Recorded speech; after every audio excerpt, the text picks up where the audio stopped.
Bismillahir Rahmanir Rahim. In the name of God, the most beneficent, the most merciful, who is the God of all mankind. Whenever I go and speak, the only problem I face is that the podium is usually taller than me. So I hope it would be good this time. I'm feeling honored that I'm being chosen as a Nobel laureate, and I have been honored with this precious award, which is the Nobel Peace Prize. And I'm proud that I'm the first Pakistani and the first young woman or the first young person who is getting this award. It's a great honor for me. And I'm also really happy that I'm sharing this award with a person from India whose name is Kailash Satyarthi.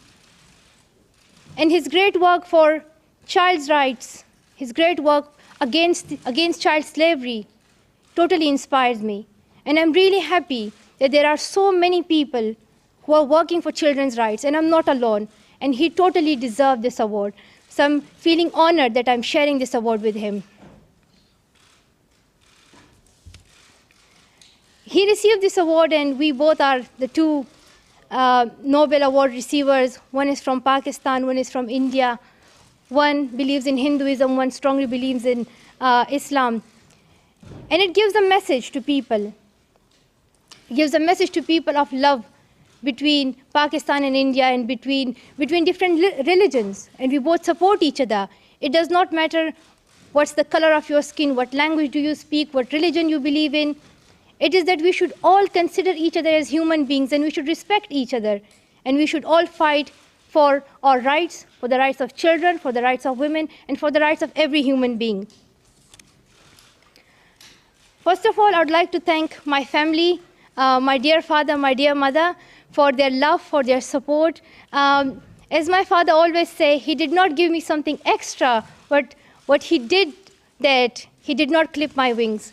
So I'm thankful to my father for not clipping my wings, for letting me to fly and achieve my goals, for showing to the world that a girl is not supposed to be the slave. A girl has the power to go forward in her life. And she's not only a mother, she's not only a sister, she's not only a wife, but a girl she should have an identity, she should be recognized, and she has equal rights as a boy. Even though my brother thinks that they are treated, that I'm treated very well and they're not treated very well, but that's fine if it's that, but that's fine. Well, I would like to share with you how I found about the Nobel Peace Prize, and it's quite exciting because I was in my chemistry class, and we were studying about electrolysis, anode, cathode, and the time was, I think, 10:15, so the time of the announcement of the Nobel Peace Prize was gone. And before that, I was not expecting that I would get this award. And when it went to like 10:15, I was totally sure that I haven't won it. But then suddenly one of my teachers came to the class, and she called me and she said, I have something important to tell you.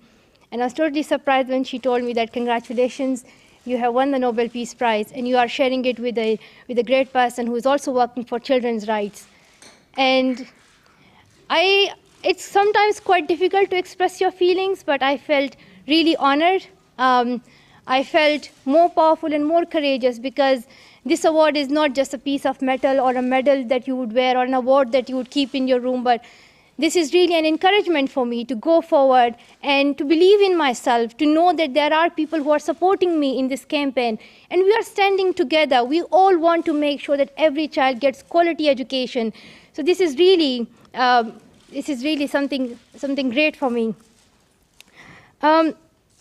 However, when I found that I have won the Nobel Peace Prize, I decided that I would not leave my school. Rather, I would finish my school time. I went to the physics lesson, I learned, I went to the English lessons, and it was totally like, I considered it as a normal day.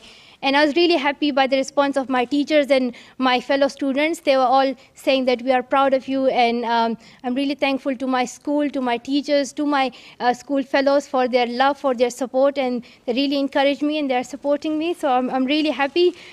Even though It's not going to help me in my tests and exams because it totally depends on my hard work, but still, I'm really happy that they are supporting me. I have received this award, but this is not the end. This is not the end. This is not the end of this campaign which I have started. I think this is really the beginning. And I want to see every child going to school. There are still 57 million children who have not received education, who are still out of the primary schools. And I want to see every child going to school and getting education. Because I have myself suffered through the same situation when I was in Swat Valley. And you all may know that in Swat there was Talibanization, and because of that, no girl was allowed to go to school. At that time, I stood up for my rights and I said that I will speak up. I did not wait for someone else. I did not wait for someone else. I had really two options. One was not to speak and wait to be killed. And the second was to speak up and then be killed. And I chose the second one because at that time there was terrorism. Women were not allowed to go outside of their houses. Girls' education was totally banned. People were killed. At that time, I needed to raise my voice because I wanted to go back to school. I was also one of those girls who could not get education. I wanted to learn. I wanted to learn and be who I can be in my future.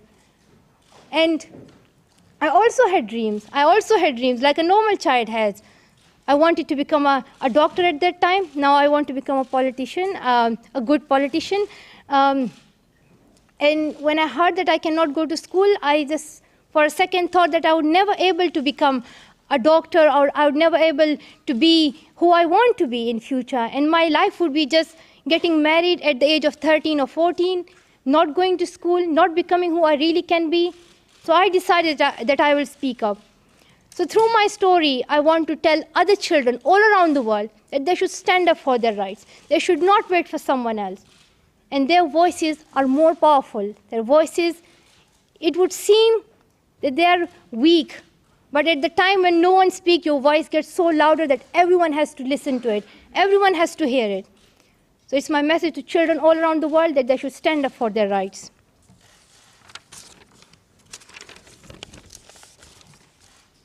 And the award that I have received, the Nobel Peace Prize, I believe that the Nobel Committee, they haven't given it just to me. But this award is for all those children who are voiceless, whose voices need to be heard. And I speak for them, and I stand up with them, and I join them in their campaign that their voices should be heard, and they should be listened. And they have rights. They have rights. They have the right to receive quality education. They have the right not to suffer from child labor, not to suffer from child trafficking. They have the right to live a happy life. So I stand up with all those children. And this award is especially for them. It gives them courage.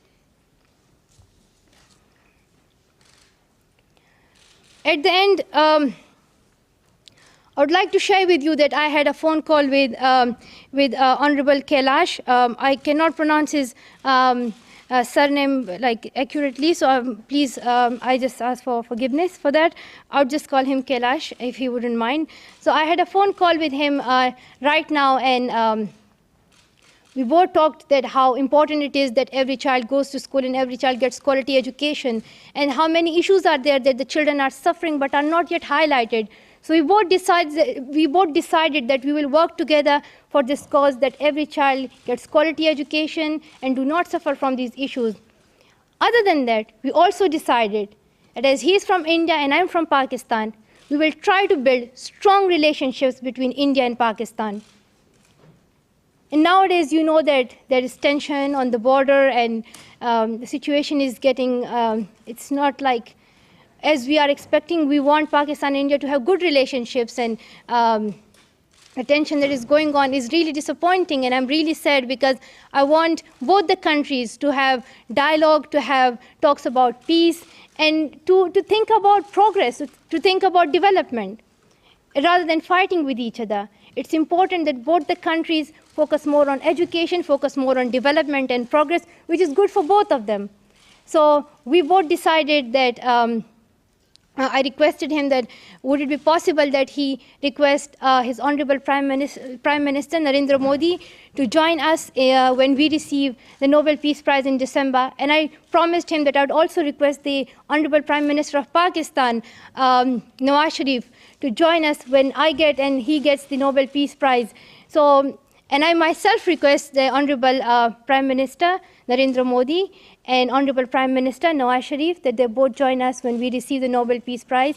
I really believe in peace. I really believe in tolerance and patience. And it is very important for the progress of both the countries that they have peace and they have good relationships. This is how they are going to achieve success, and this is how they are going to progress. So it is my humble request, and I hope it would be heard, it would be listened. At the end, I want to say that I'm really happy for your support. I used to say that I think I do not deserve the Nobel Peace Prize. I still believe that. But I believe that it is not only an award for what I've done, but it is also an encouragement for giving me hope, for giving me the courage to go and continue this campaign, to believe in myself and to know that I'm not alone. There are hundreds and thousands and millions who are supporting me. So once again, thank you so much to all of you. Thank you.